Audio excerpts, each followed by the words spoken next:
but why not? 49ers versus Seahawks preview. Let's get it. Intercepted. It is picked off by Aaron Crocker. Over midfield, he'll run it all the way into the end zone. Touchdown. Croc Talk TV podcast.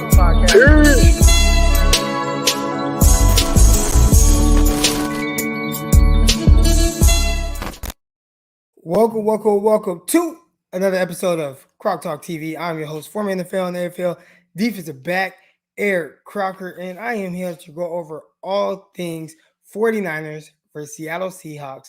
The rivalry is somewhat back. We're going to see, man. I just wanted to chop it up with my people, with the folks, kind of gauge the temperature, see how y'all feeling about this, go over all the things that y'all want to talk about, bring some people on live, all that good stuff. All right. But first, make sure you guys subscribe to the YouTube channel. Hit that like button. There's only a few of y'all in here right now, 5 of y'all in here. But hit that like button, all that good stuff. My guy Mike Andrews, what's up, baby? Hey, me and Mike, man, we was out in Philadelphia, man. We was turned up. Should they have invited you? Listen, man. Here you go, Mike. Hold on. Here we go. Hold on. There we go. Mike, man, you want to come on, man? You already know it's good. Listen, this was spur of the moment. I was just chilling. I was watching college football, and I'm like, then there's some Michael Myers coming on. I'm like, okay, I recorded the Michael Myers so I can go back and watch it later tonight. But I'm just chilling, man. I was like, man, this is a good time to come on and talk some 49er football. Ryan Johnson, what's good, baby? Brian Carter, what's good? Yeah, let's talk about some 49ers. So, should I post this to Twitter? I guess maybe I can. Here we go. 1 second. Bear with me, y'all. Let's post this to Twitter real quick. All right, so it should be the Twitter now, but I appreciate everybody that's on here right now. Good evening from Canada. Let's go. Okay, first time live. How does it go? First of all, Al 2DX. I appreciate you, for coming on live. If you haven't already, make sure you subscribe to the YouTube channel. How it works. You just relax, sit there. If you want to come on live, the link is in there. You can click the link. You can come on live. You can talk. And if you have any questions or concerns about the 49ers versus Seahawks, we'll talk about it. Try to give our perspective on it. Got some good people in here that know a lot about. Somebody said, "Bro, delete that." No, man, I put it in there. Anybody that wants to come on, they got the opportunity. But obviously, man, you got first priority. Mike, appreciate everybody coming in here. Rough loss for the Giants, man. So are we blaming Kapler? Because I don't know, man. There was obviously you have to run on second to start. I think they had a runner on third as well. It was a 2-out, 2-strike hit. That was tough. K-Dot was good. So my guy Mike, he's gonna be joining me for a little bit, and we could just, we're gonna wrap. Miss Debbie, how you doing? Good to see you as well. But I wanted to touch on a few things. 49ers versus Seattle Seahawks. All right. First things first. What do y'all want to talk about? I think the first thing that kind of came to mind when it comes to this is I've been kind of seeing it all over my timeline. And Greg Cosell and what he had to say about Jamal Adams. And Jamal Adams, he reminds me of another player. And hold on, I want to hear Mike's perspective on this as well. What's good, Mike? What's going on, man? Oh, man, I'm chilling. So I got to ask you, have you seen what Greg Cosell said about Jamal Adams? Yo, he said he wasn't a good player. He said that he's a 5'10" safety that's playing linebacker, so he don't really have a position in the league. Like he was talking real wild. And when I was listening to the to the interview, I think it was a KNBR interview, like that wasn't even the question they asked him. Like that was something that he wanted to get out. Like that was just something on his mind that he had to say. I thought that was crazy. And so I got to thinking because it's weird because when you look at Jamal Adams, he is kind of positionless. And I think if you look at it, it's like, what is he, right? He's not good in coverage, based on the numbers, right? Like I think, and that's kind of the narrative and the Yeah, just pretty much like, the narrative that's kind of pushed on him. Jamal Adams not getting coverage. He has that reputation. All right. But he also has a reputation of being a playmaker. And scrimmage, he leads the Seahawks in sacks more times than not. Got paid big money. He really is. And I put this question out on Twitter. I'm like, if he was a linebacker, how would we view him, right? Like if he didn't have safety next to his name and he had linebacker next to his name, how would we view Jamal Adams? And it's interesting because he is a playmaker. So when I was reading Greg Cosell, but he's undersized, right? He's undersized for a linebacker.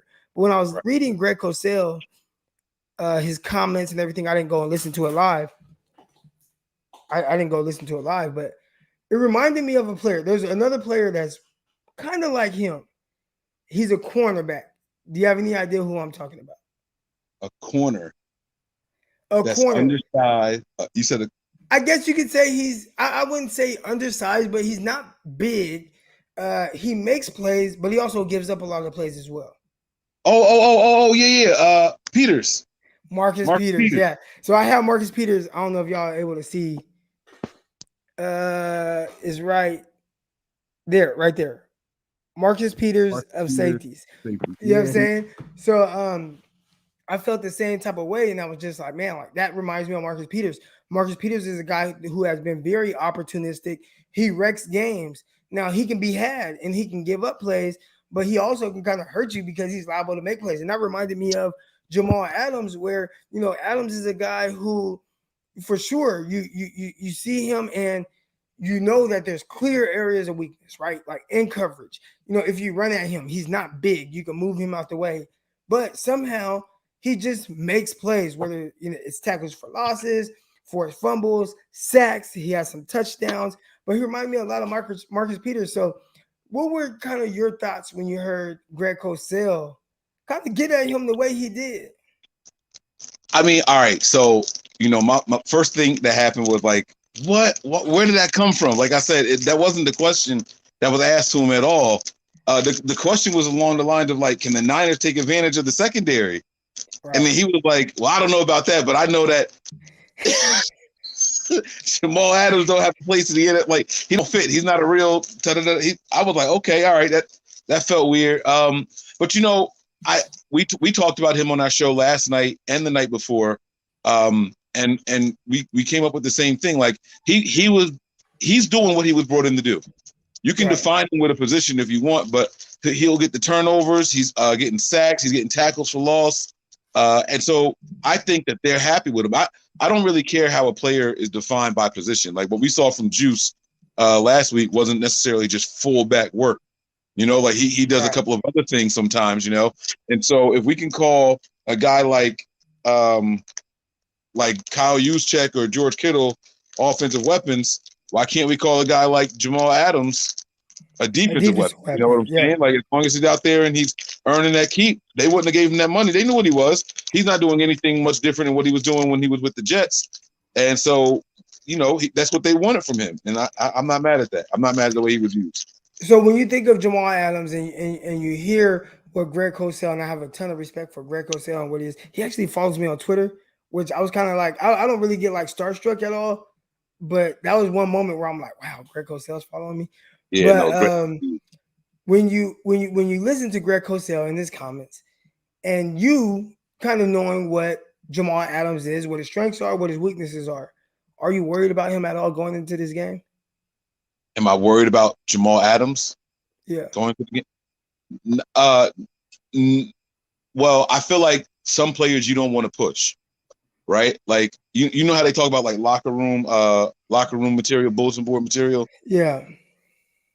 Greg Cosell might have just done us in. Like he might have just given this guy like free reign to just go crazy on the Niners and be all over the field. We weren't worried about him in coverage because that doesn't appear to be his strength anyway. But now you sit here, this guy don't really fit, and you're on a Niners station saying that. I mean, like, he's going to be like, okay, I'm going to show you better than I can tell you. And now I got to feel like this guy going, you're going to have like 3 sacks, a pick, like now I feel like he's going to step up just to show, because they hear it. Players hear this stuff. They see this stuff. 100%. And so now I'm more worried now than I was before. I wish it didn't come out like that. Yeah. It only takes so much to kind of motivate a guy. I have another guy that wants to come on, my boy Brian Carter. So I'm gonna remove you and bring him back on. But Yeah. before I remove you, make sure you stay in here though. If you had to sum up like one thing that's a key to victory, what would that be? Key to victory for this game. Just one. No, I know. Do we know if Mitchell's back for sure yet? He was limited in practice, but he's questionable. Okay. He's not doubtful or he's not out. So I think that's encouraging at the very least. Establish a respectable run game. So hold that thought, and I'm gonna write that down. And when I bring you back on, I want to get into that because I got some good stuff to talk about with that. All right. So I'm gonna remove you. You're just gonna be backstage. All right. Okay. All right. Here we go. So I'm bringing on my guy Brian. What's up, man? How you doing? Hey, I'm doing good. How are you? I'm good. How you doing? Doing well. Enjoying a Saturday off. So what's the plan with the game tomorrow? What do you think they're going to try and do to set the mood? Because it's been ugly. It's been close, but it's been ugly for a couple weeks. I think you have the ideal scenarios, right? Like the ideal scenarios, for the 49ers is to come out, establish the run game, and be able to work the passing game off of the run game. But, to be able to do that, you have to have some level of success running. And me and Mike, we're going to get into that a little bit more. How can the 49ers have more success running? He talked about having Elijah Mitchell. I kind of argue, even though Elijah Mitchell's last game against the Philadelphia Eagles, it was not pretty. He had like 17 carries for 40-something yards. So that wasn't great. How can we open up the run game? I have my ideas. I want to wait to touch on that to talk to Mike about that. But I think in general for the 49ers, there's if I had to just choose one key on each side, it's definitely establish your run game on offense and be able to work your passing game off of that. And then on defense, be able to contain Russell Wilson and not give up the big ball. Yeah. That was kind of my thought too, is Alex Mack had a really rough game trying to go up against Kenny Clark last week. Kenny Clark was just having his way with him. So I'm thinking Alex Mack has a better game because I don't think the Seahawks interior defensive line has anybody as good as him.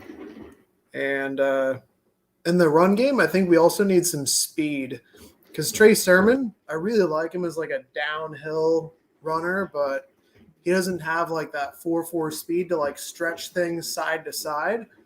And the outside zone with the speed, that's what usually pulls those linebackers down or makes them overcompensate, and that opens up the middle for Jimmy. So I'll say this about Trey Sermon. This offense does not need speed. I think we're so used to, watching Raheem Mostert and how he's been successful and knowing that Raheem Mostert has that 4.3 speed and he usually gets there, puts his foot in the ground, sees the hole, one step, and he has so much speed that guys start to kind of have bad angles and he ends up having like huge runs. But that's not like a necessity. We've seen Arian Foster have a lot of success with Kyle Shanahan with how he ran the ball, and Arian Foster wasn't a speed guy. I think the biggest thing, even for Trey Sermon, is just get there, have the vision, put your foot in the ground, get upfield, because he is someone that at Ohio State, he liked to dance a little bit more. And this offense isn't it's not really constructed that way. This offense is get there, foot in the ground, vision, get the hole, and hit it full speed. I think that Trey Sermon, someone who his 10-yard split was tremendous. So Yeah. He is somebody in the comments just now, my guy Last Second Sports, he hit the nail on the head. Alfred Morris, he ran a 4.67. So it's not really predicated on having the speed. Obviously, if you have that home run capability, it helps. But really more so, it's just having that lane, finding the lane, hitting it. And I would say last game, even from his first snap, talking about Trey Sermon, Alex Mack got blown up in the backfield. It blew up the whole play. Sermon trying to break a tackle. So I think for Sermon, he was kind of put at a disadvantage just because of how much pressure the Packers were bringing in the run game. When the holes were there in the second half, he did well. He ran well. They just didn't really run him in the first half, and when they did, it wasn't successful. But thought he had a little bit more success in the second half, being able to pick up yards. So that's kind of just that's just my kind of thoughts on. Do you have to have a pure 4-3 guy at running back to be successful in his offense? I don't think so. Do you think the Seahawks will put up like a 5 or 6 man front, kind of like the Packers did? Because I've tried to watch some Seahawks. I haven't watched a lot of their games, but it looked like sometimes they would put like 5 or 6 man fronts, especially against heavy run formations. I would say this, and you kind of heard the Chiefs say this as well. And I think at the time, I kind of took offense to it. Like, man, that's BS, man. Like, no way. But the Chiefs were like, they wanted to make Jimmy Garoppolo beat them through the air. Right? They're like, we're going to make he's overrated. He's overpaid. We're going to make him beat us through the air. And 49ers couldn't, right? And they had all the fans saying, man, 49ers, they should have ran the ball down the stretch, but Chiefs were loading the box. We saw a little bit of that last game, even though Kyle Shanahan came out and was like, they were playing back. And I'm like, all right, whatever, Kyle, But the Packers were kind of doing whatever they wanted. I think they ran more of a 3-4 defense, and they had a lot of guys in there in the box, and they had safeties really tight, and they were disrupting the run game. If I'm Seattle, I'd copy that. The NFL is a copycat game. Now, Kyle Shanahan is a tremendous offensive coordinator, so will he adjust? I want to say yes. I don't think that Kyle's going to let a team beat him the same way twice. And if you look at Kyle Shanahan and his record with Jimmy Garoppolo, they've never lost a game twice in a row. So I'd assume that if they do come out and try to play that style of football on defense, Kyle Shanahan will have something ready for it. Makes sense. As far as our defense versus their offense, you're talking about containing and pressuring Wilson. I think that's 100% true because being a short person, I know what it's like to try and How tall are you? All people. I'm 5'8", so I'm pretty short. Yeah. Russell Wilson's like 5'10", 5'11", so Yeah. if he's compressed inside a pocket and we can contain him, it's hard for him to see over those like 6'3", 6'4" offensive and defensive linemen. I did notice against the Eagles game that D Ford was having some troubles containing Jalen Hurts when he was rolling out to the right. That Russell happened more Wilson into the game, right? Way, though. So what? Do you remember that happened more with Jalen Hurts at the end of the game where the 49ers ended up losing containment, right? And he had a couple of big runs down the right sideline. Yeah. Is that what you're talking about? Yeah, I watched it, and it was D Ford specifically who gave up containment a couple times. So I'm wondering if that's going to be a coaching point, but I don't think Wilson has a specific side that he likes to escape to. Jalen Hurts was specifically like roll out to the right a lot. Russell Wilson just kind of finds space, and he does look like he's negotiating the pocket really well this year. So I don't know. I think Russell Wilson, contain. When you think about it, I mean, he's kicked the 49ers' ass kind of doing that. I think you do have the best chance really kind of collapsing the pocket. And when I say, keeping contained, Russell Wilson, I think more times than not, because of his height, and that can be an issue with him seeing over the offensive line, and he's trying to find those windows, he will drop his eyes and start to kind of pay attention to the rush and find an alley to kind of get out and make plays on the move. And the teams that have had the most success against him don't let him do that, or at least they limit it. Right, like you're not gonna, no matter what, with these quarterbacks that are mobile, you're not gonna 100% be able to stop the guy all game from being able to move or make any type of plays outside the pocket. But the biggest thing is really trying to limit it. And I think with the 49ers and their size up front, with having the Kinlaw who's 6'5", having the Eric Armstead who's 6'7", damn near 6'8", having those type of guys, if they can do what we call like kind of a mush rush and rush from the interior and collapse everything around him, it's definitely easier said than done, but that'll be the most successful way to really defend Russell Wilson. Do you think that Ibukam might have a role in this game? Because my whole thought when we signed Ibukam was, dude, we've got a high motor guy who's a hell of an athlete that can chase down Russell Wilson, and he might not be the best technical pass rusher, but he's a high motor guy. He doesn't stop, and he can chase guys. So I think with all these he's guys right fine. now, whether it's Ebicam, whether it's Bosa, whether it's D Ford, they're all trying to figure it out. Now Ebicam's trying to figure it out for different reasons. You know, he's new to the scheme, he's new to the defense, and what they're asking him to do is a guy who has been more of a hybrid type guy. Rushing. He was more of a Sam for the Rams, not a pure pass rusher. 49ers are using him more like a pure pass rusher. So I think, there's that transition period for him trying to figure that out as opposed to D Ford and Nick Bosa, who are two guys who missed pretty much all of last year, right? They missed like 95% of the 2020 season, and they had no real offseason, no preseason, and they're trying to get their feet under them. So I think that there isn't the pass rush will eventually click, just not sure exactly when. Fair enough. I'm hoping it clicks this game. You and I both. Dude, Russell Wilson's so frustrating. He is probably the most frustrating. I actually I'm one of the hosts on Locked On 49ers. If you guys don't listen to Locked On 49ers, make sure you guys subscribe, listen to Locked On 49ers. Also listen to Nothing But Niners. My guy Mike, he's about to come back on. But not Nothing But Niners. They give really good insight from their perspective. But we had a crossover edition with this Seahawks on the Locked On 49ers, Locked On Seahawks, just on the Locked On network. And I actually picked Seattle to win. And not because that's not what I want. Like, obviously I want the 49ers to win. And I can tell you a bunch of reasons why I feel like the 49ers can win. And if they do win, I'll tell you, okay, well, yeah, the 49ers do these things well. The issue is the 49ers just historically against Russell Wilson have not done those things well. Russell Wilson has more wins against the 49ers than any other team in his career. He's like 15-4. He's kicked our ass for years. Yeah. And decade. Even in times where I thought like, oh, okay, Seahawks are down.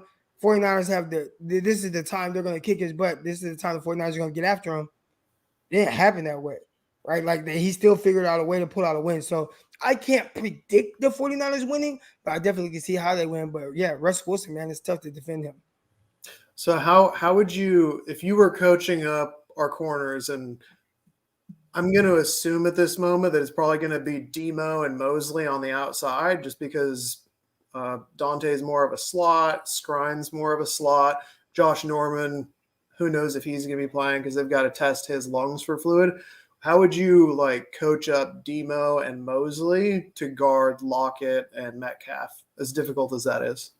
I would try, and I haven't heard anything or read anything on what the 49ers plan is at the cornerback position, but I would hope that Dre Kirkpatrick could play because he has just more size to be able to match up against the big body of DK. And I would probably go more with Kirkpatrick and Mosley on the outsides. Okay. Isn't he like a long 6'2" or something? Yeah, he's like 6'3". Yeah. Okay.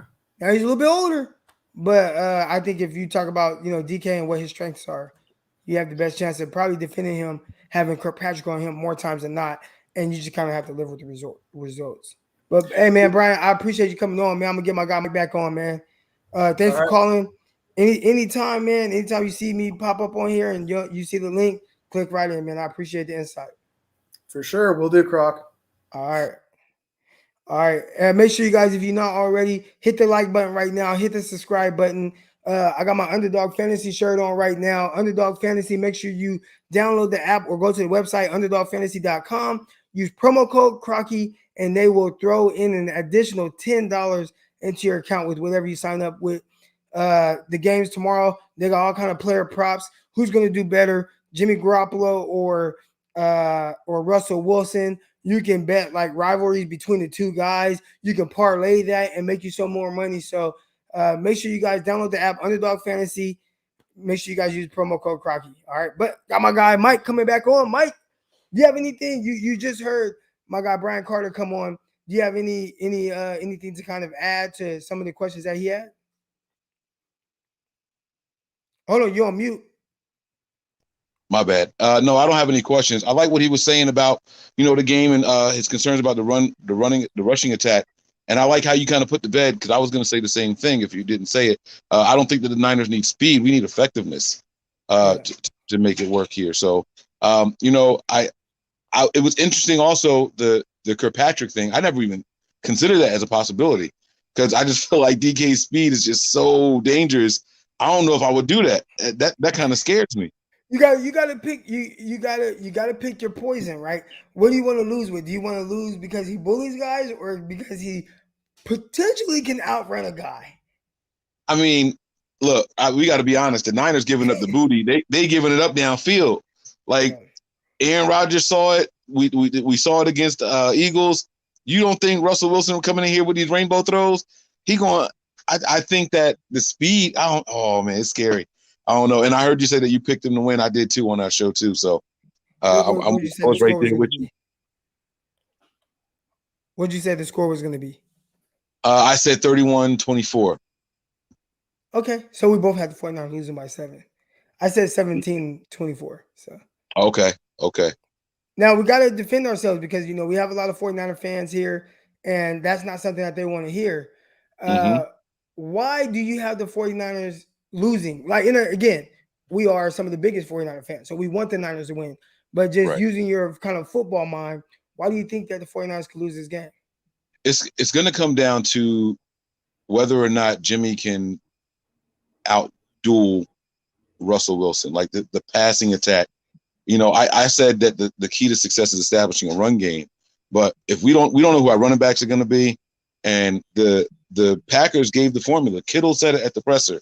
Like, they took away the edges with 2 people instead of 1, so it made it impossible for the zone block. He said, I trust that Kyle and McDaniels are going to come up with a plan, because all defenses are going to do that against us. Okay. So I got to ask you, because, you know, if you guys don't know, Mike is definitely big on conspiracy theories. So I have to hear, like, when you heard him say that, what was what kind of popped in your mind? I know the wheels started spinning in your brain. Yeah. What did you think when you heard Kittle say that? Yeah, no, I think the players are saying, hey, let's open it up. Because I think the players are getting tired of it. You know, we saw the frustrations all last year. We saw some of the frustrations even this year. There's a play going around where you got Debo open right across the middle, and he just throws up both hands in the middle of the field. Jimmy don't look that way. And then you hear Jimmy say, you know, they asked him if it was a fair criticism that he can't get outside the numbers or downfield, and he was like, no, I just execute the plays that are called. And now Kittle says that. It's telling me, hey man, like, open it up, man. Like, you know what I mean? I don't know under the bus a little bit, huh? Yeah, no, they all throwing Kyle under the bus. Kyle's like, oh, Jimmy played very well, and then he doubled down on the next press conference. Jimmy played very well, and then, you know, he's defending this guy every opportunity he gets, and Jimmy was like, it's not me. Like, I don't call the plays, I just execute them. Did you listen to any of what the book, what was got Wickersham from the Patriots?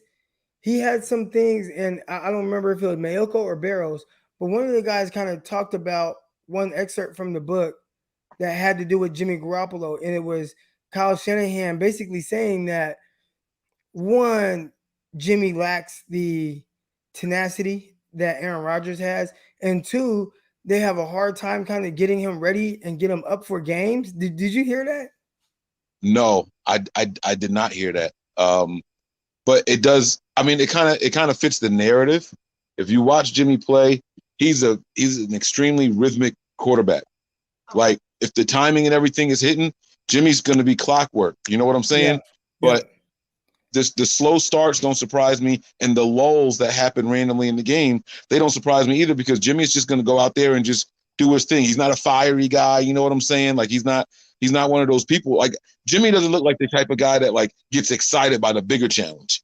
He's just I'm still going to go ahead and go do my job. I have to disagree, because I kind of read through the kind of tea leaves, and I use a little context clues. And in the preseason, something happened. We saw Jimmy Garoppolo. We saw Jimmy scramble in for a touchdown. And maybe I'm looking too far into it, but the way when he scrambled into that touchdown and kind of, you know, took that hit or whatever, and the way he got up and spiked the ball, I thought that was like a, you know what I'm saying, to a lot of people, because you were hearing a lot of Trey Lance needs to play, Trey Lance needs to be the guy. Then you have Garoppolo scramble in there, and it's just like he's always shown that he's one of the guys. I feel like he's always shown that. And when he did that, like me just being like a competitor, I felt like he was talking to a lot of people with the way he spiked that ball. So I just have to kind of disagree with the fiery part because I saw that. And maybe he doesn't hold that consistently, right? Like he's like a candle where you can light the candle, but then eventually it goes out. So that's the difference, right? I think Aaron Rodgers has that fiery spirit before he scores. Like I think Jimmy's fire is more results based. Like if he throws an interception, it's like okay. If he throws for a first down, it's like okay. Like Aaron Rodgers doing fist pumps and stuff. Aaron Rodgers make a nice throw. You remember he used to do that belt thing, like, and it didn't have to be a scoring play. It was just a big play. You know, like bro, when he got them in field goal range, he spiked that ball. Aaron Rodgers got up and did his fist pump, and I'm like, oh, they didn't even make the kick yet. It wasn't results based. You know what I'm saying? Like Jimmy, he did. He dove in there. He jumped up. He had some swag with him and everything when he jumped up after the spike. Like I was like, okay, Jimmy, like I see you, but that's not. He wasn't that before during the drive. You get what I'm saying? It was just that after that play and it worked. That's when he became that person, and that's the difference. You said they have a problem getting him up for the game. They don't have a problem getting him in the game and playing. It's getting up and getting fired up going into the game. Bring that energy before you touch the field and watch how it affects the rest of the locker room. And that's what that's what you're saying that they had problems doing. Right. Okay. So I have one more question, or I have another question for you. You guys, my guy, what is that? Is that NJ? Is that for New Jersey 49? Is he? Oh yeah, that's Melissa. Okay. Yeah. So yeah, she's right, man. 26 likes, 65 people in this chat. I'm saying right now, 60 people, whatever. I should have at least 60 comments, man. I mean, 60 likes. So make sure you guys hit that like button. Make sure you guys hit that subscribe button right now. I appreciate that. Anytime you guys, contribute to the show any way possible. I have a question for you because when I kind of got you off to get my guy Brian Carter in, you talked about the run game, and Carter also talked about how it's been stagnant and kind of what teams are doing. You talked about putting 5 guys at the line of scrimmage. Do you think there's any way right now the 49ers could help the running game? Yes, I do. And it's not result based. Take a shot early, opening drive. I don't care if it's first or second down. Take a shot down the field and just make them back up some. Buy yourself a couple feet. You know what? This is what I think about it, right? Think about how we lost that game. Just one of the plays towards the end. And you hear Fred Warner go to the podium and he say, man, if I just played back another yard or two, when I jump, if I was thinking about how far they had to get, I would have tipped that ball and it would have been a different result, right? Right. So what makes players back up like that? It's the threat of that shot coming. There's no threat of that right now at all. There's no threat of the shot coming at all. I don't need a shot down the middle of the field. We need a shot to the left or to the right, not the middle of the field. Make those guys play just a little bit more honest. Just give them a piece of a doubt that the passing game has to get more vertical in order for this to work. So I agree, but if you're another team, you gotta show me. You know what I'm saying? Like if I'm Seattle, I'm taking away everything that you like, Jimmy. All right, you like throwing here, you like throwing inside the numbers, you like throwing down the middle of the field between the hashes. I'm 100% taking that away. And I want to see you outside the numbers.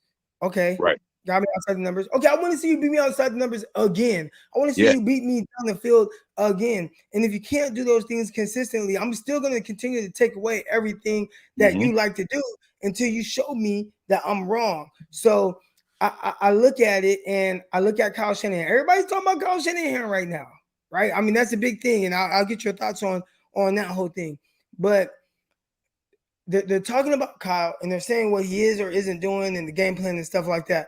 But I will say, when Kyle did try to open up and expand a little bit more in the passing game and running certain concepts to get guys open outside the numbers, outside the hashes, we saw it against the Philadelphia Eagles. Jimmy airmailed a couple balls where he had to make this layer throw, and he just couldn't do it. And he had like 3 or 4 opportunities to make that layer throw. Now, he did do it against the Packers. had Deebo Samuel hit him in the red zone. That was great to see.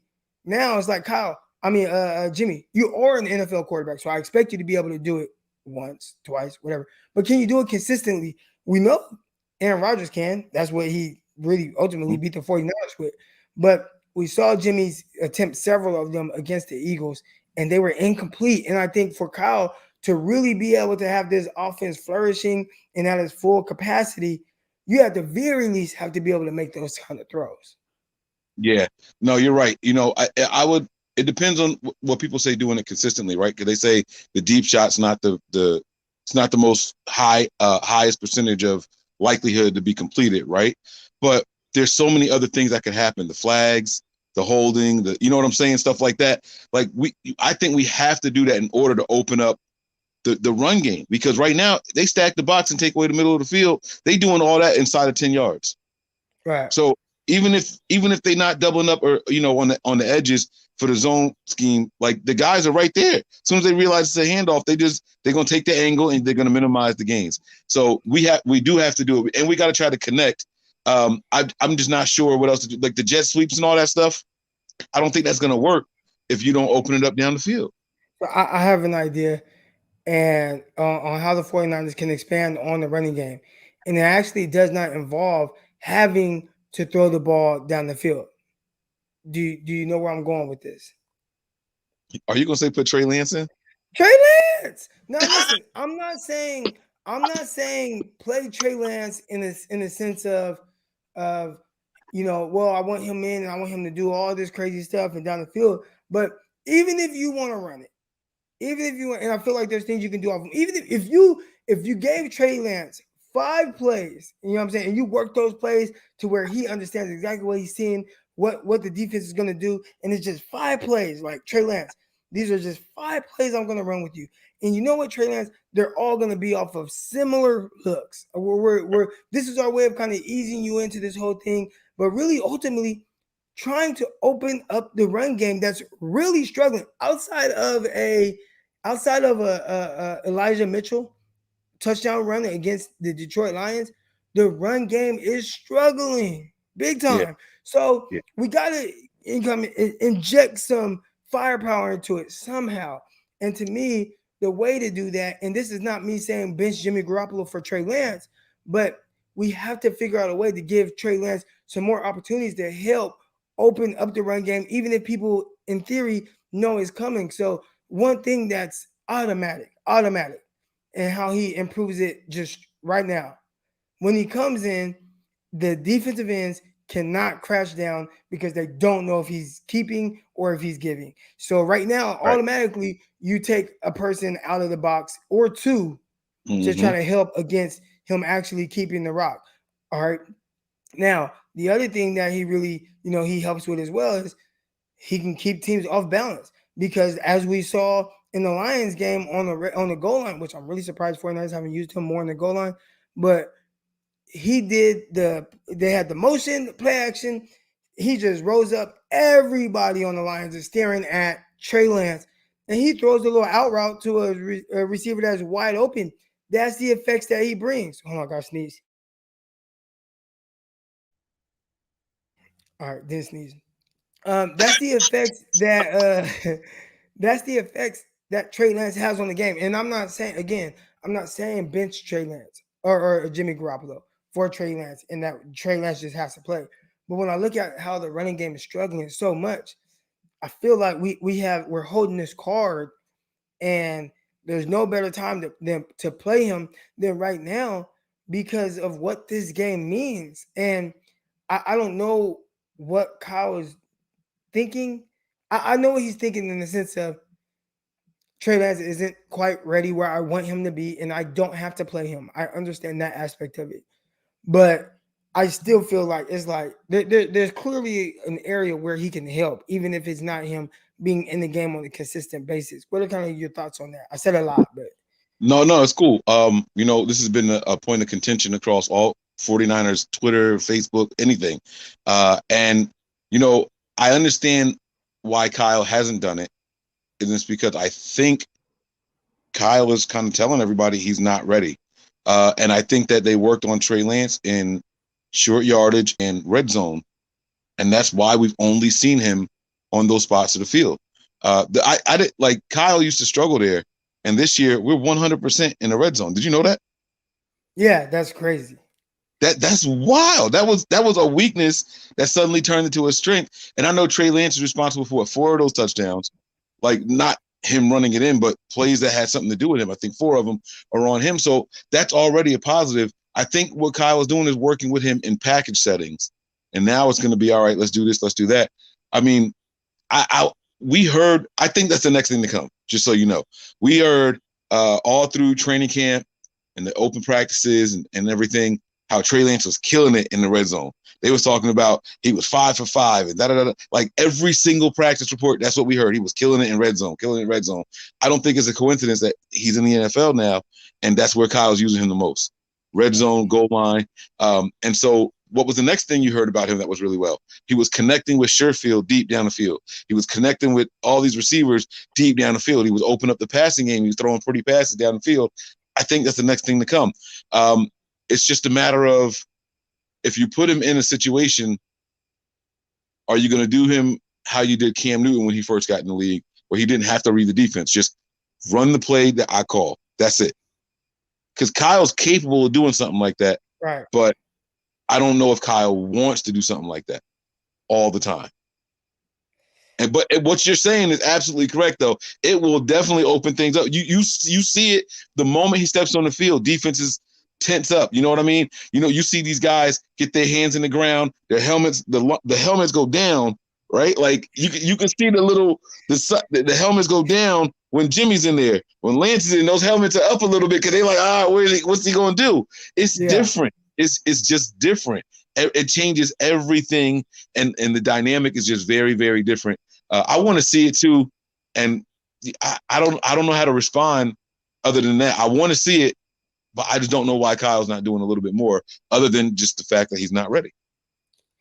So what do you think about, just if you had to talk about one player that's an X factor outside of Trey Lance, because I think he's just like automatically an X factor in this game, somebody who can kind of really change the dynamic of things with the ability that he has, even especially in the red zone. I feel like there's several opportunities the 49ers can use him there, but it hasn't mattered 100% in the red zone. Outside of Trey Lance, who's the X factor for the 49ers in this game? I have somebody in mind. I want to hear your thoughts. We sticking offense in particular? Offense in particular. Okay. It's Brandon Ayuk. Okay. In my opinion, it's Brandon Ayuk, right? They expect Debo to be the busy guy. I think that's what Kyle has been doing. You know, Kyle's been, people saying, oh, the genius ain't there this year and we're not seeing it. Not so fast. We got 11 touchdowns and nobody has 2. That's right. Genius. Bro, I can't that's crazy. I like the difference between genius and crazy is getting somebody to understand why you're doing it. That's the only difference between genius and crazy, right? And so I think that I understand why Kyle's doing it, because now who are you going to focus on in my offense, right? You see all the yards that Samuel's putting up, you're going to say, all right, we can stop Samuel. We don't know if Kittle's going to be in there, and they don't have a run game. But don't forget about Brandon Ayuk. Like, Ayuk is still there. He's going to be that forgotten guy. I think that they put their best coverage guy, whoever it may be, on Debo and try to shade him. And then Ayuk he's got the favorable matchups all game long. Okay, so this is why I don't think they'll do that. Because the 49ers have not shown to want to beat you that way. So if the 49ers had Devontae Adams, who like Green Bay wants to target him, I would get it. But with Debo Samuel, it's kind of been the thing where when he gets off, he gets off. But I don't know if that's quite the focus of the 49ers. So I don't think that a defense will put their focus into stopping Debo because he's not utilized in that way. But I do agree that Ayuk is the X factor because he's the guy who, if you do pay attention to Debo and Kittle, if he's healthy and he's able to play, and he said if his body permits it, he'll be in there. But Ayuk is the one guy who, we've seen him work Seattle, scored a touchdown against them last time the 49ers played them up there in Seattle. But he has all the ability to be that pure wide receiver one type of guy. And we saw a little bit of it last game. 4 catches on, I believe, 6 targets and a touchdown. Terrific route he ran in the end zone against Jair Alexander. That was big time. But I'll say it, and I'll continue to say it. And somebody said the offensive line. I think that's a good one. But you have playmakers out there. And if you really want to get guys outside the box, you got to utilize these guys in all areas of the field. And the crazy thing is they all work all levels of the field. And everybody has been so programmed to think that Kyle just wants to throw slants all day because, we know that's a staple of the West Coast offense. But go back and watch those 49ers and you had Joe Montana, Steve Young. They were airing that hole out. It wasn't just all slants. They were pushing the ball down the field, and then they would hit you with the slants. I think Kyle has to really kind of trust Garoppolo a little bit more and let Jimmy G, they got the whole let Russ cook thing. Let Jimmy cook and let Jimmy push the ball a little bit and threaten guys. Now, if he just can't, if he can't do that, then and he hasn't been able to do that consistently or well, but if he just can't, then he's just not your guy. You know what I'm saying? That's the thing. We know that he's not your guy, but right now he's a guy in the building that's capable, right? And so, we knew that he's not the guy because of everything that happened. And, during the Super Bowl season, they thought about trading after the Super Bowl appearance and, then they traded up in the draft. But Jimmy is a guy that we know Kyle can win with. We know that. And Kyle he's good enough to come up with these game plans. There was a lot of people disappointed. They were coming at Kyle all crazy and everything. But if everybody steps back and is completely honest with themselves, this season is going exactly how you should have expected it to go. There's not been any surprises. We are better teams than the Lions and the Eagles, but we knew that it was going to be tough because it was back-to-back East Coast games. You know what this reminds me of? Last 2018? year. Oh, last year. No, last year.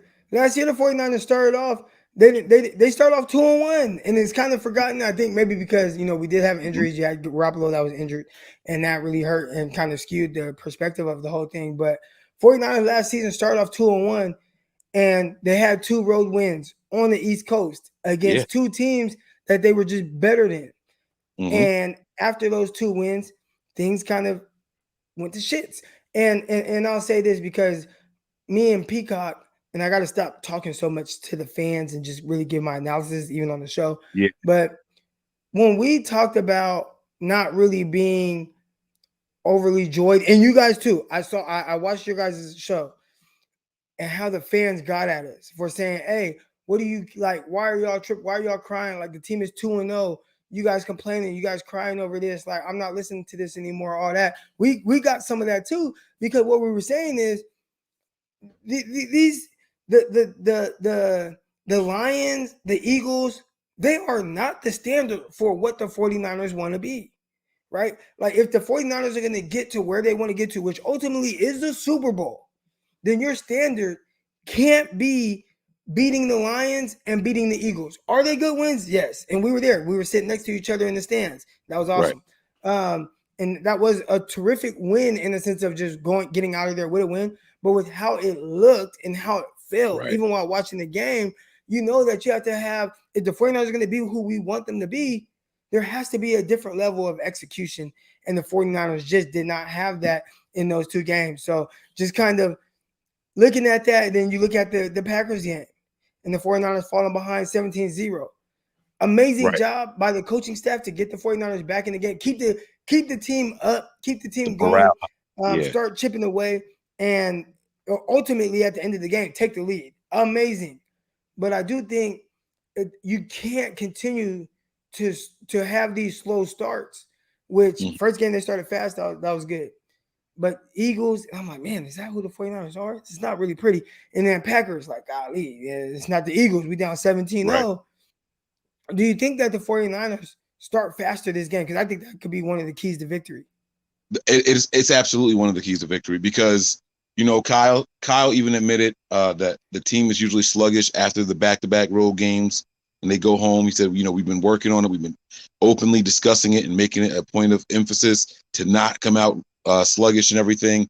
And this is going to be, I know it's only week 4, and I'm going to sound like a sensationalist, but this is a season-defining game, not based off of the results. I want to be clear here. Every assessment I've made, and just like what you said when you talked to Peacock, right?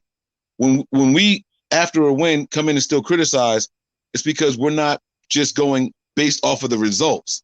Yeah, we won, but how did it look? How did it feel? Right?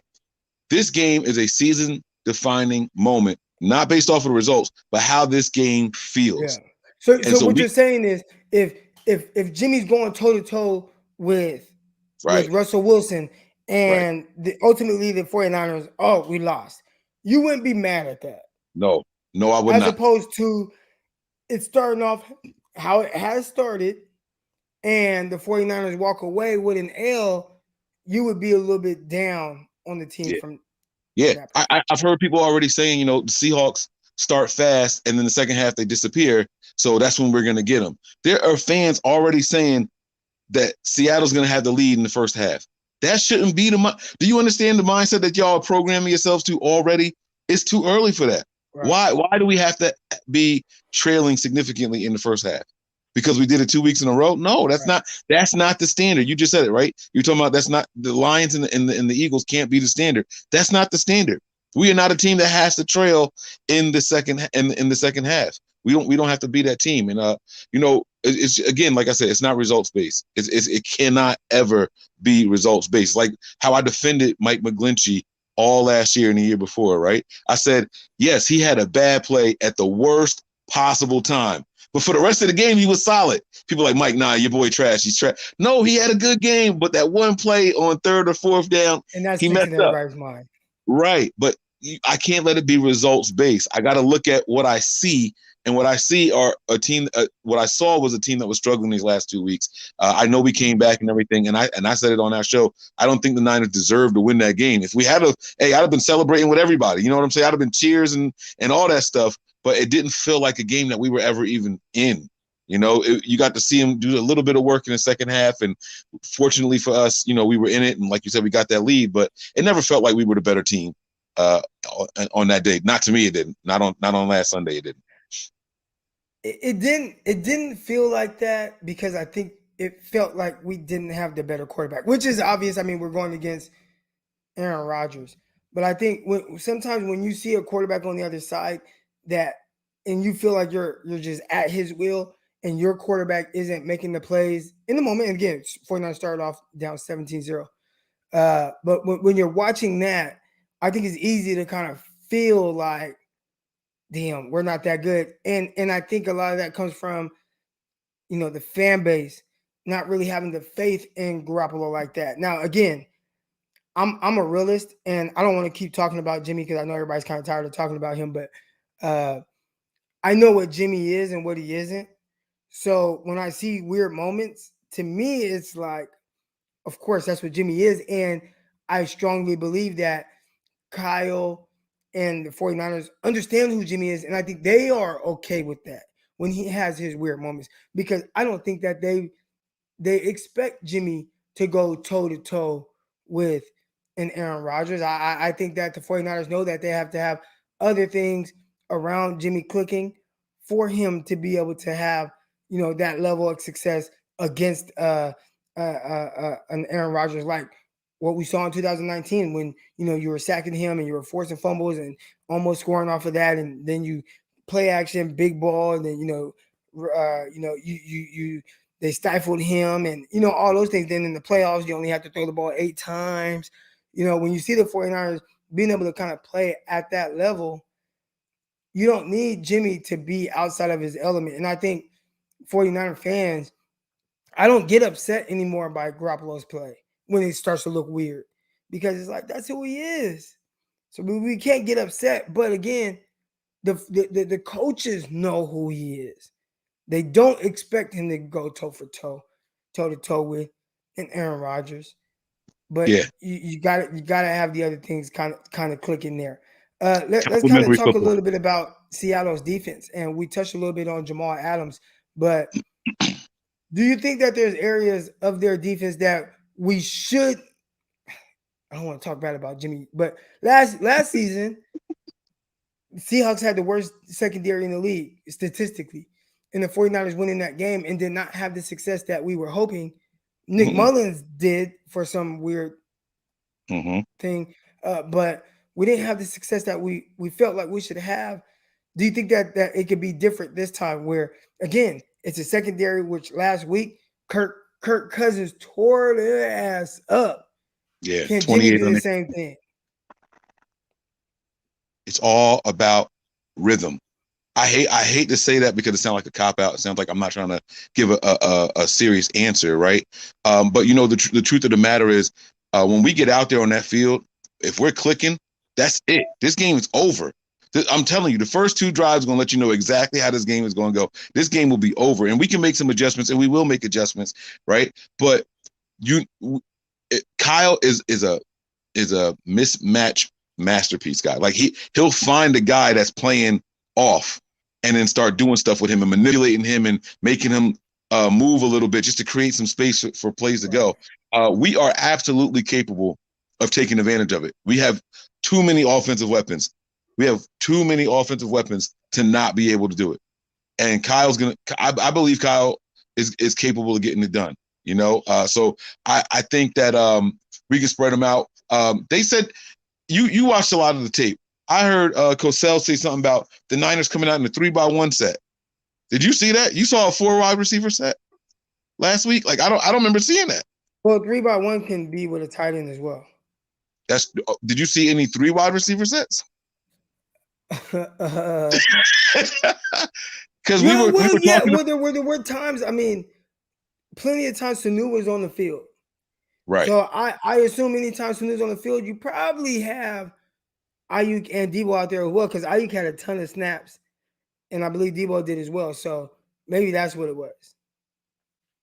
Yeah, we were on the show 2 nights ago, and we were talking about that, and they said that Sanu had over 40 snaps, like 45 snaps. Debo had 65 or something like that, and Ayuk had 60. And I'm like, yo, I really must not have been paying attention. That's a lot of 3 receiver sets. Yeah. And so I must have missed it. But that's what you do against this secondary.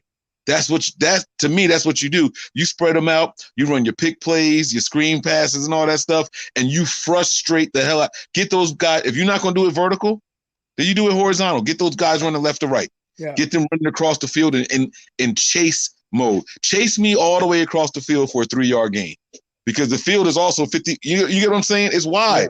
Yeah. So make them chase you across the field also. All right. So, Mike, I know you got to take off, so I'm going to ask one last question. All right. If the 49ers win, why do they win? If the 49ers win, why do they win? I'm gonna. All right, this is gonna sound contradictory to probably everything else I just said. The defensive line. Yeah. And I don't think it's necessarily about sacks. Here I go again. It's not results based, right? We did this thing with Jalen Hurts, right, where D Ford at the snap he would rush and then he would pull up, because if he was gonna run, he had to contain, and it worked. People were saying, "Oh, you saw the yards that he had on this." That's different, because they weren't throwing and getting those yards. It was one or the other. The Niners made a concerted effort you're going to beat us one way or the other. You're not getting both. You're not throwing for 300 and running for 100 on us. It's not going to happen, right? Right. I think we have to do that same exact thing with Russell Wilson. I think we have to. It's not about getting after him and getting the sack, because if he escapes the sack and there's nobody behind you, he has that whole side of the field. That's dangerous. Contain him and make him beat you one way or the other while the pressure comes from the middle or something like that. Just keep that eye on him. I think that's where the success comes from. All right, man. We're going to put up points. We're going to put up points, bro. All right, man. I appreciate you coming on, man. I know you got to get out of here. Appreciate you so much. Everybody liked it, man. I saw some people in the comments, man. They were like, "Oh, Croc and Mike, that's what's up." So yeah, I appreciate you coming on. Thanks for having me on, man. I appreciate it, man. All right, big dog. All right, go Niners. Yeah. All right, so that was my guy Mike. If you guys aren't following him, I believe on Twitter he's 49ers Mike. Maybe if you type in Mike Andrews, you can find him. Make sure you guys tune in with him. Nothing but Niners. Oh, you see the eye contact? Boom, right there. There you go. Go Niners. Yeah, make sure you guys, if you're not already, subscribe to everything that Nothing But Niners have. They're on YouTube. They have they're on Apple, all that good stuff. So make sure you guys tune in. Nothing But Niners with my guy Mike Andrews, man. Love talking to him, love hanging out with him. We got turned up out there in Philadelphia. Mike had the suite up there, man. We were having a good time. I didn't play spades with him. I was supposed to learn how to play, but I didn't know how. But man, hey, if you guys aren't already, make sure you guys subscribe to the YouTube channel. Hit that subscribe button right now. Hit that like button right now. Obviously, I'm Eric Crocker, former NFL and AFL defensive back. All right. The floor is yours. Any questions you guys have? It could be 49ers related. It could be college football related. I watched a bunch of college football games. Probably go back in my man cave and watch some more 49 college football games. If you guys want to know anything about my professional career, whether it was playing with the in the Arena League, whether it was my time in the NFL, any questions y'all have, man, I am here. Rex Ryan, if you guys have any questions about Sexy Rexy, let me know. I was there with Geno Smith, Mark Sanchez. So any questions y'all have, man, I'm here. The floor is y'all's now. Here we go. You have to ask what this season is all about: riding the Jimmy train until it dies, or eating the easy excuse of it didn't work out, and play Trey. I think that's a great question. I'll leave that up there for a second. The way I kind of look at it is, I don't even think it's so much about riding it until Garoppolo dies.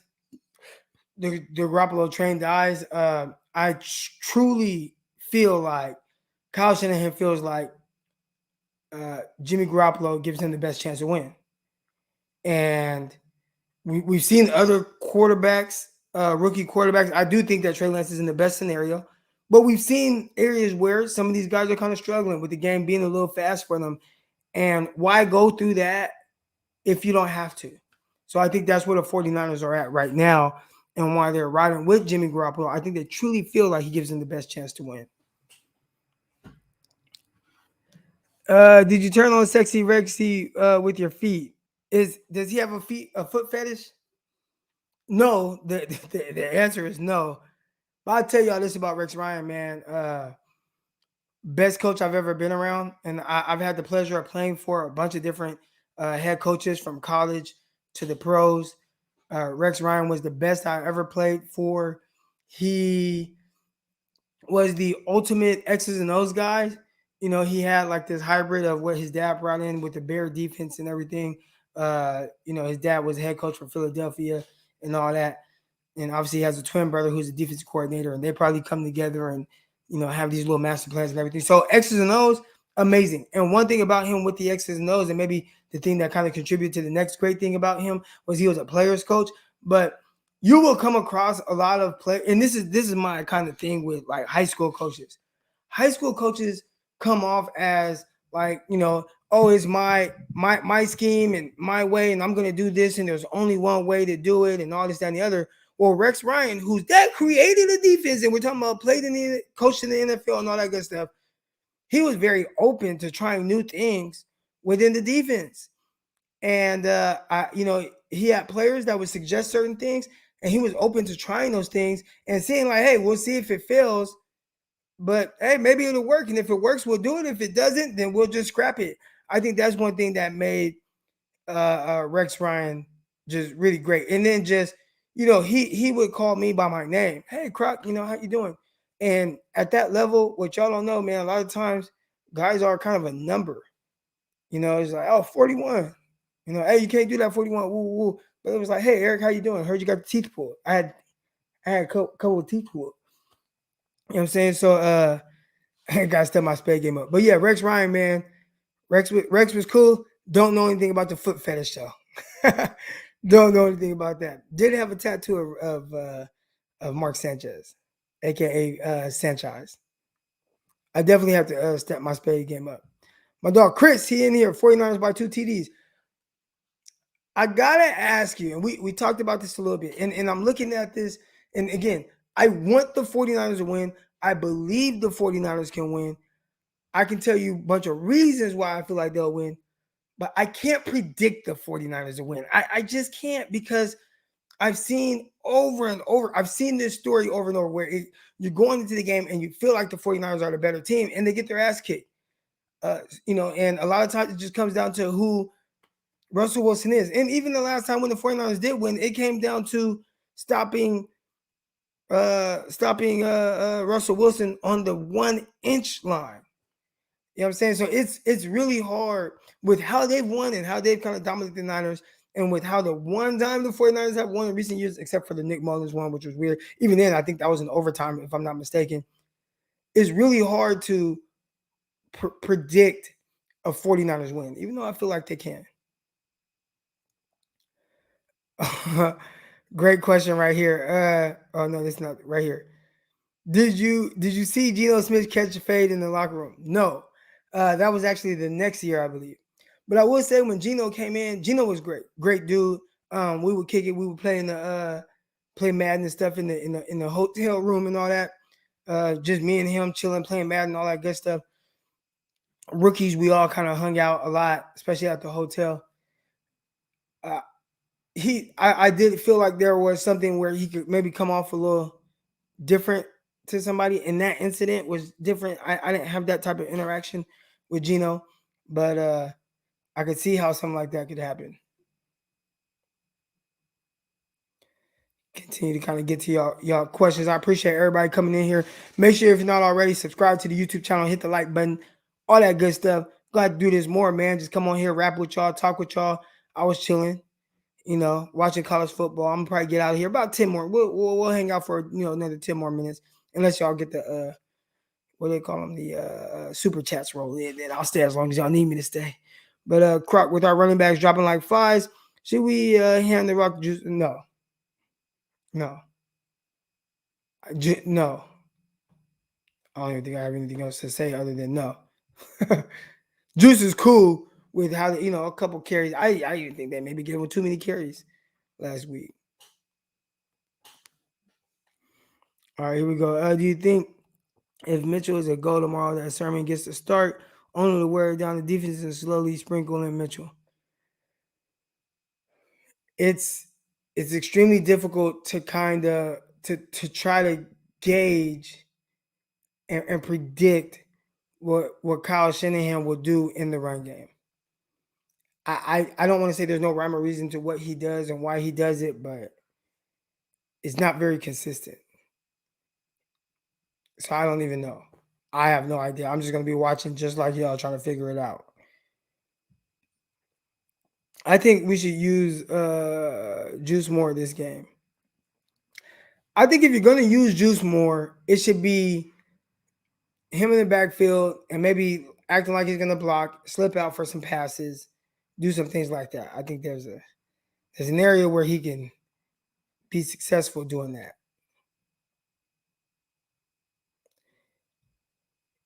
Hearing you talk, Sexy Rex, I think he got a major bad rap because of New York media. I love New Jersey, my home state, but they are brutal and hell on the players and coaches, especially the Jets. Talk on WFan. Yeah, man. I'm telling you, Rex Ryan, best coach I've ever been around. Easily. Master. I talked about him as a player coach. Terrific with that. X's and O's coach. Amazing. And a lot of times coaches are one or the other. It's like I'm either an X's and O's guy or I'm a player coach guy. He was both. And then he had the third element where he was a master motivator. Man, I remember returning for a training camp, and he gave this speech about like fighting, and it had everybody moved. That team went 8-8, and I don't think it had any business going 8-8. But I think Rex Ryan was the reason why it was even able to do that. And a lot of people they're gonna say different things about Rex or whatever, but man, I was there and I experienced him firsthand. Terrific head coach. I have nothing to say about him. Jimmy holding us back, y'all.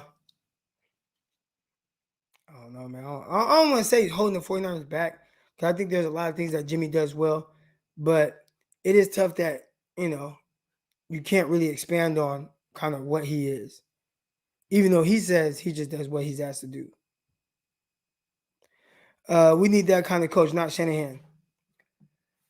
I've been around several coaches, and I will say that there's different ways to win and be successful. So right here behind me, I have my my San Jose SaberCats jersey. I got my ring right here. You know what I'm saying? Got the ring right here. And that the coach, we were one of the best teams in the Arena League history. I know Arena League's not the NFL, but we were one of the best teams in the Arena League history. And the way that coach went about it was completely different than how Rex Ryan did it. He was more of an authoritative type coach. You always felt uneasy. You never felt like your job was secure. You always felt like anytime we started the season off 10-0, and if you walked into the locker room after a win, you would think that this team was 0-10. The level of the standard that coach had for that team, and I'm talking about Darren Arbette, the standard and the expectations that we had, it was championship, and there was nothing else. And he held all of us to that standard. He was not a quote unquote players coach. Every once in a while he might have a joke or whatever, but he wasn't no players coach. He was a hard ass, and you kind of wanted to avoid him because it's just like, man. But I say all that to say there's more than one way to be successful. You can be a players coach. You can be everything that Rex Ryan is. But clearly you can be what Darren Arbette was as well and still have success.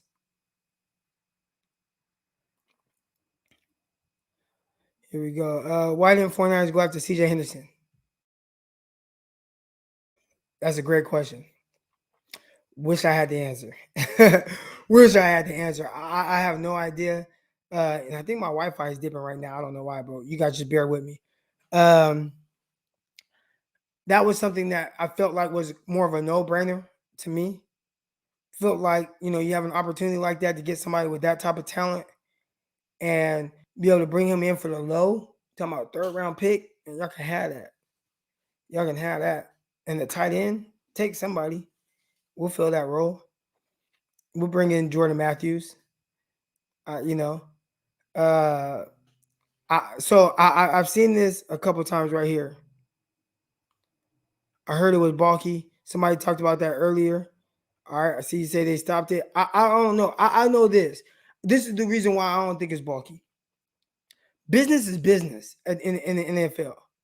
All right, business is business. So whether you have this personal issue or whatever with this guy or with this organization or whatever, you have to do what's best for your business. So the 49ers come in with an offer, or they come in with it, just you got to take it. You can't let the personal things, and this is what business in general, right? If any of y'all in here own your own business, I have a couple things that I do.